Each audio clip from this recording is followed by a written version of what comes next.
Just yesterday, my daughter slammed the door in my face and told me to get out of my own wife's house, all because I refused to hand over $6.60 in change.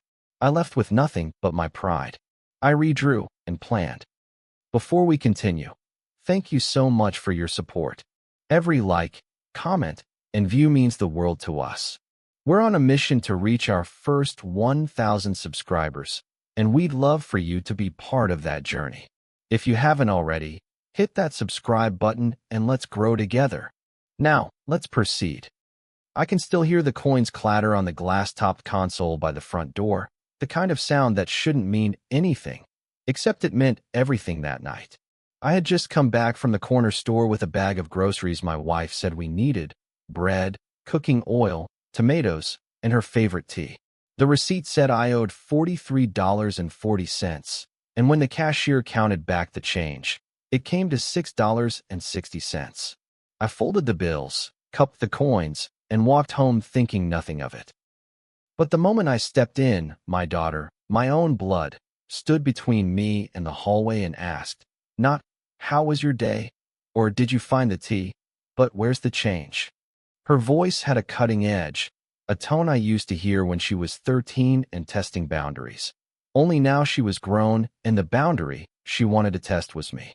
I told her the change was in my pocket, and I would settle it after I set the groceries down. She didn't move. She looked past me at the bag in my hand, and then back at my face as if I had smuggled contraband. She said the house money was her mother's money, and any change was theirs, not mine. I laughed a tired laugh, the kind you use to dodge a stupid argument before it turns into a war. "It's $6.60, I said. "I'll put it on the table. Let me breathe." My wife emerged from the kitchen with a damp towel over her shoulder, eyes jumpy like she had been listening. She didn't smile. She didn't scold our daughter for her tone. She just said, "You know how we do things here, right? Receipts on the tray, change on the console." So I placed the bag on the counter, pulled out the receipt, and laid it where she wanted. I reached into my pocket, palmed the coins, and set them beside the keys. It should have ended there, but my daughter leaned closer, counting 5, 6, and then nudged a quarter with her nail like a detective examining evidence. "Where's the other 35 cents?" she asked, eyes narrowing with the certainty of someone who wanted me to fail. I felt heat rise in my neck. I checked my pocket again, then the other one, then the small zipped pouch I keep for loose change. Nothing.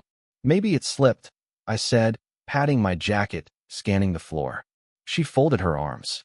"Or maybe you're always taking what doesn't belong to you." That was a low blow. I had worked 2 jobs when she was small, missed sleep, missed meals, and missed chances just to make sure she and her mother never wanted for school fees, uniforms, or a ride at Sunrise. And now I stood being cross-examined over coins that wouldn't even buy a bus ride across town. My wife's silence did more damage than our daughter's words. She stood there, the damp towel cooling on her shoulder, as if this scene was normal, as if this was part of some ritual they had adopted in my absence. I looked at her and asked, "Is this how we're going to live? Counting coins like accusations?" She said, "It's about principles." I said, "It's about dignity." My daughter scoffed and said principles and dignity both require accountability, and if I couldn't show the full change, then I was being careless with their money. "Our money," I corrected, and the room seemed to shrink. The house was in my wife's name, yes, a decision we made years ago when we wanted to protect assets from a business risk I was taking. I trusted her. She was my wife. But somewhere along the way, your mother's house replaced our home in our daughter's vocabulary, and now, over $6.60, I saw how far that language had carried her. I walked back to the door, retracing my steps, scanning for the missing coins like a man searching for a lost promise. I found nothing. My daughter hovered, arms crossed, an enforcer for rules I had never agreed to. "If you can't respect the house," she said, "you can't be in it." She actually said that. I studied her face for a crack of humor that would melt into an apology, but there was only steel. My wife finally spoke, but not to stop the madness. "Maybe you should step out for a while," she said softly. "Cool off and come back when you're ready to be calm." Calm. I had been calm when I walked in with groceries. I had been calm when accused like a shoplifter hiding a candy bar. Calm had bought me nothing. I looked at my wife and saw a stranger who wanted peace at any price, and I looked at my daughter and saw a judge who loved the feeling of a gavel in her hand. Something inside me settled then. Not peace, not surrender, but a hard clarity that arrives when you know the people you love no longer fear losing you. I took my keys, slid the coins I had already laid down a little closer to the edge, and said, "You're right. It's about principles. Here's mine. A man who is treated like a thief in his own home is not at home." I picked up the bag again, removed the tea, placed it carefully on the counter for my wife, and kept the bread and oil. Small things, symbolic things. My daughter rolled her eyes and said, "So dramatic." The towel slipped off my wife's shoulder and landed on the floor with a soft thud, the only sound in a house that suddenly felt colder than any night breeze. I opened the door and stepped out without slamming it, because loud exits can be mistaken for weakness. Quiet ones are remembered. Outside, the night pressed close, the streetlights buzzing like old radios. I walked slowly, weighing the bread and oil in my hands, feeling the absurdity of carrying dinner in one arm and dignity in the other. I thought about birthdays I paid for, rent I covered when times were lean, and exam fees I handled without complaint. I remembered the day my daughter first learned to ride a bicycle and refused to pedal unless I promised to keep my hand on the seat. I had kept my hand there until she balanced. Somewhere between that day and this one, she had learned to balance without me, and to push me away when I tried to steady anything. The walk to my small rental, yes, the place I kept for work nights and long commutes, felt longer than usual, but the distance gave me room to think clearly. By the time I reached the gate, a strange lightness had replaced my anger. The ache was still there, but it beat slower, like a drum you hear from far away. I set the bread and oil on my small table, boiled water for my own tea, and stared at my phone lighting up with messages. A group chat pinged. My daughter had typed. He stormed out because I asked for the change.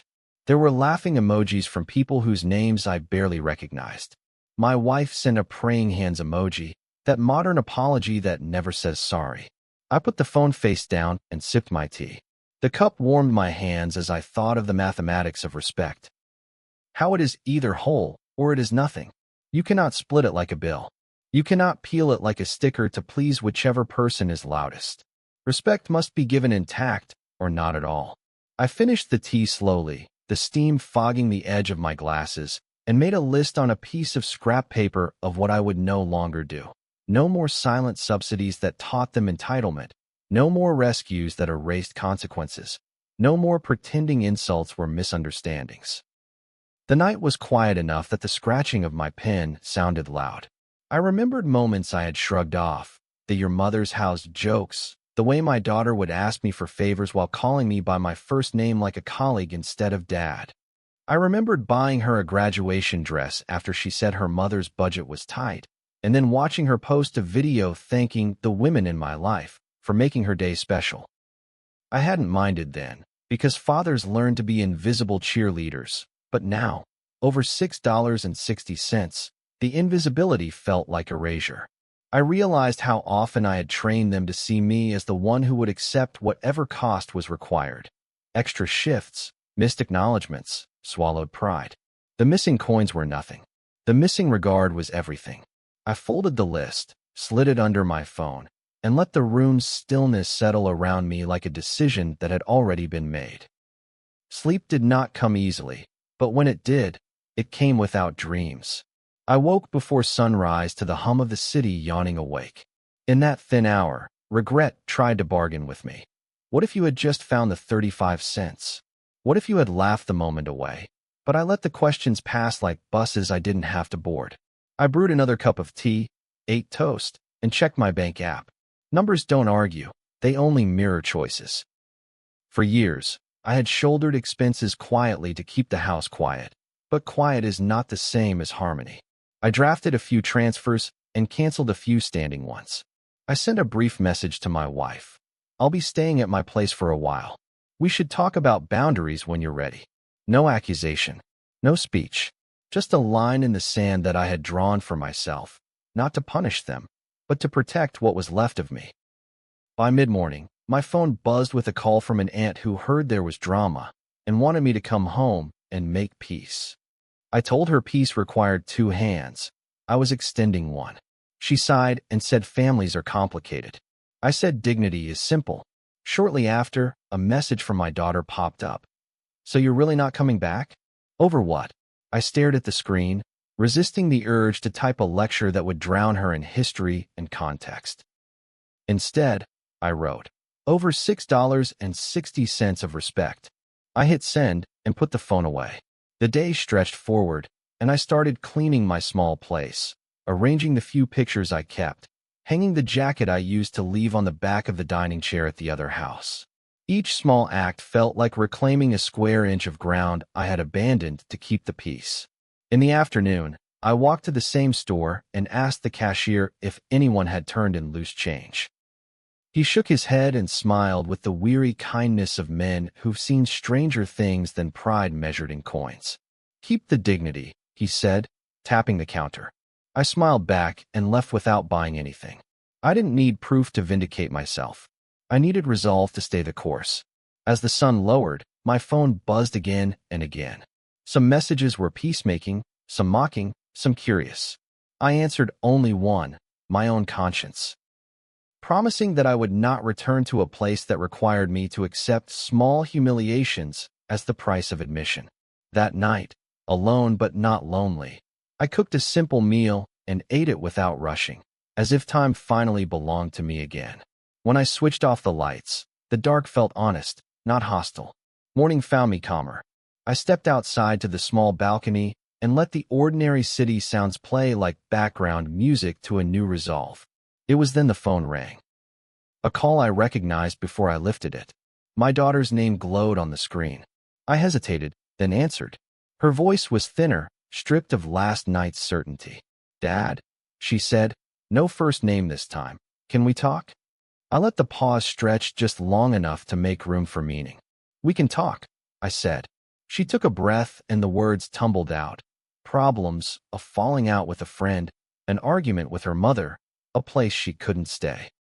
I need somewhere to be for a while, she said, and the sentence carried the same weight as the coins that had clattered on the console, light in the hand, heavy in the heart. I didn't answer right away.